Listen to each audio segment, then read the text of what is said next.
Hey, what's up? This is Jeff from BKJmacTV Live.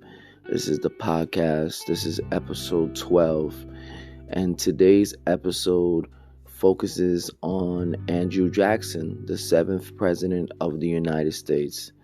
Now, let me tell you something. This guy, considered a war hero in the War of 1812, defeated the British, only losing 15 men and taking down over 2,000 to 3,000 British soldiers down in the field in New Orleans. But this guy was a real jerk. This guy led to the removal of Native Americans from their land in the brutal March of Tears. This guy killed the Bank of the United States, which sent the nation into a great recession. Now, this president, they really did put country first. But let's be honest, he did some unscrupulous tactics to get it done.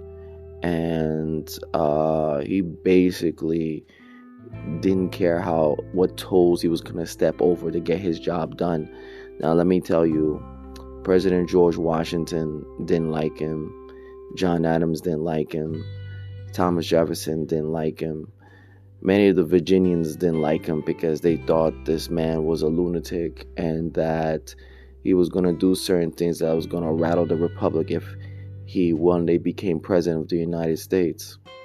In 1824, he ran for president after James Monroe decided not to run for a third term, following in the precedent of James Madison and others before him. So, this left the landscape wide open. And Andrew Jackson, who could not get the majority, basically complained that the election was tainted because John Quincy Adams, there was no corrupt deal made, but Henry Clay didn't like Andrew Jackson. So basically he said, I'm going to toss the favor to John Quincy Adams so he could become president of the United States in the House of Representatives.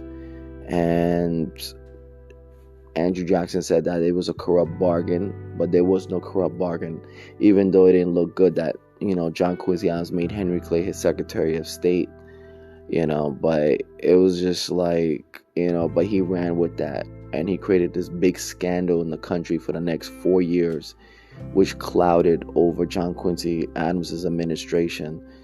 He stated that the election was corrupt, it was stolen, it was rigged.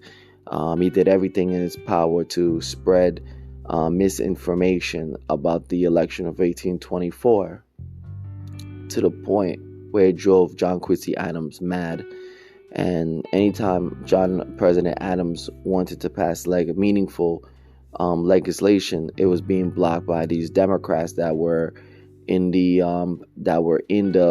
pocket of Andrew Jackson. And by the time the 1828 election rolled by, Jackson had created such big propaganda that the election of 1824 was stolen, that many people came out and voted. And basically, there was no stopping Andrew Jackson. He was able to win office. And with that said, John Quincy Adams didn't want to be near the guy, so he left. Perfectly understood. He just left. He didn't want to be nearby him and whatnot. But the White House came in. People came inside the White House, ate the giant cheese. They messed up the furniture. They trampled over the carpets. It was just a mayhem inside the White House on March 4th, 1829, and it was just wild. They kind of knew what kind of presidency John Quincy Adams was going to bring in. And fast forward later, Donald Trump, who comes in with this populist movement, he has his grip over the Republican Party, and these Republicans everywhere, from the minority House Speaker Kevin McCarthy to many leaders in governors and potential candidates for office, they're all seeking the blessing and the influence of Donald J. Trump. Trump, who basically was defeated by President Joe Biden in 2020 with 84 million to 74 million on popular vote count and electoral college over 303 to 2 to 2:30. Basically, it was just like, he ran this election hoax saying that the election was taken from him. It was a corrupt bargain. They were against him.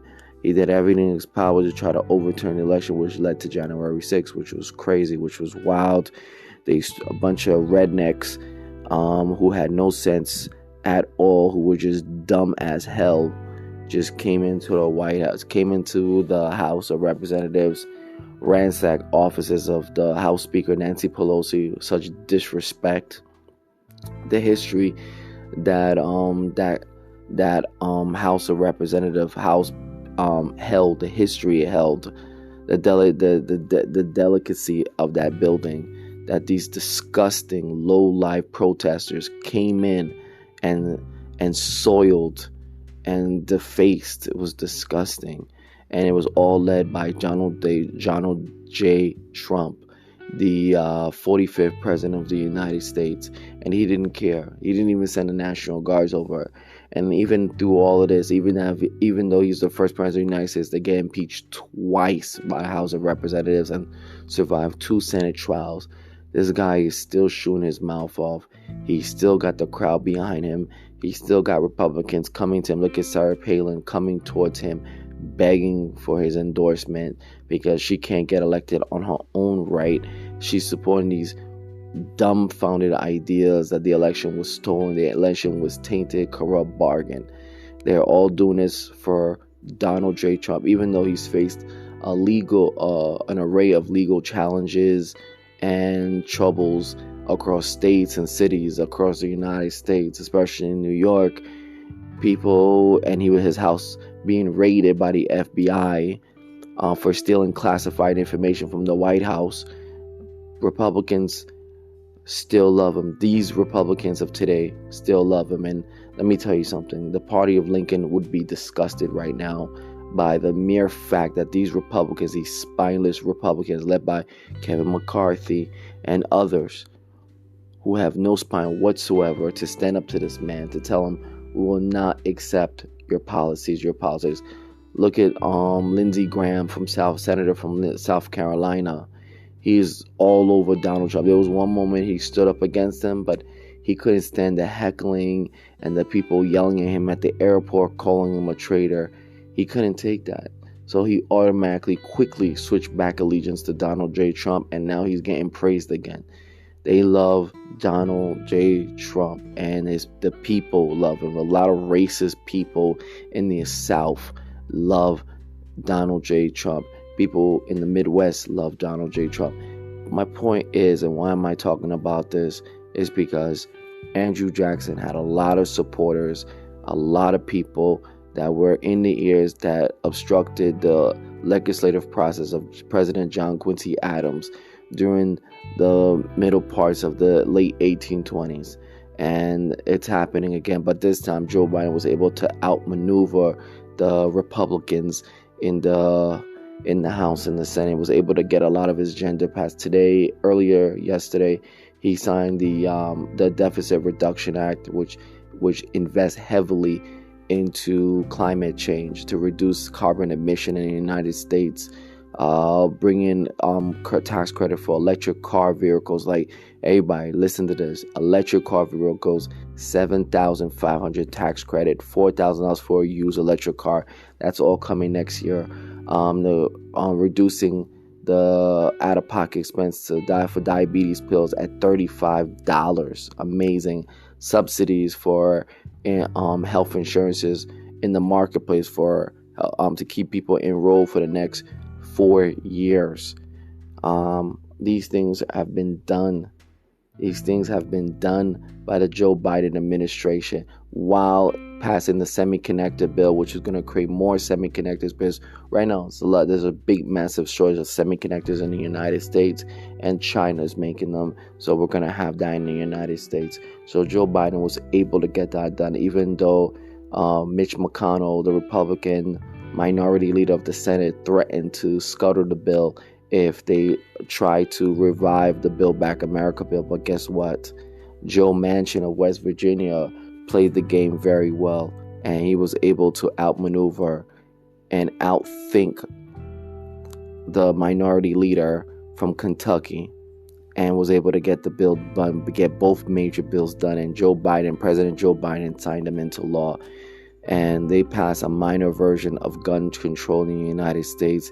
We need bigger access to gun control in the United States, because right now too many people are dying, and we need more access to gun restrictions in the United States. Too many bad actors are getting access to guns in this country, and it needs to stop. They need better technology when it comes to road and stuff like that. When it comes to gun purchases in the United States, but it's just scary as hell.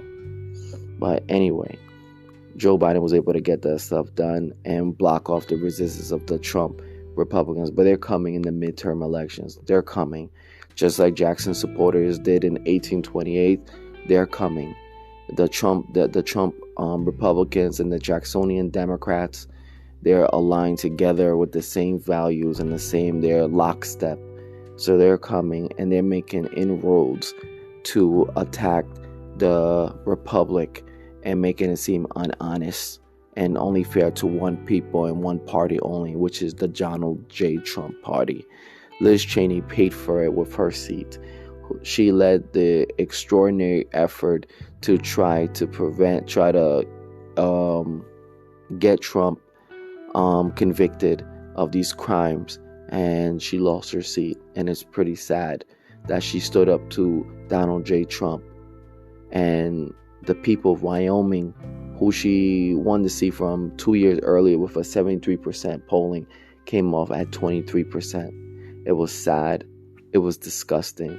These people in Wyoming should be ashamed of themselves that she stood up to Donald J. Trump, and that's how they reward her, because they love Trump that much, that badly, that they're willing to jeopardize their principles and their dignity. And it's sad. It's pathetic. Liz Cheney, even though you lost your seat, even though we didn't agree on a lot of things, you did. I'm glad that you fought against this person, this reincarnation of Andrew Jackson in our era today. So thank you, Liz Cheney. I'm sorry that you lost your seat in this fight, but in the remaining months ahead, I hope you continue to fight and get this guy barred from running for president in 2024. This guy, Donald J. Trump, is hell-bent on becoming the 47th president of the United States, which is wild conception to think about. But overall, those two compare each other very great. Andrew Jackson and Donald J. Trump, they're aligned, they're lockstep. Even though Jackson would have made sure, I'll tell you this, would have been ashamed of Donald Trump to see the fact that those people came into the House of Representatives to cause such disgusting damage. Andrew Jackson would not have stood for that. If anything, he would have hung the people by the neck to send a message from that not to ever happen again, especially in the House of Representatives. That's something I give Andrew Jackson for. So they're not totally alike. Andrew Jackson did favor country and institutions, while Donald Trump only favored himself and his business interests. Thank you for listening to episode 12 of this podcast, of this growing podcast. I appreciate y'all as always. Thank you for listening. Peace.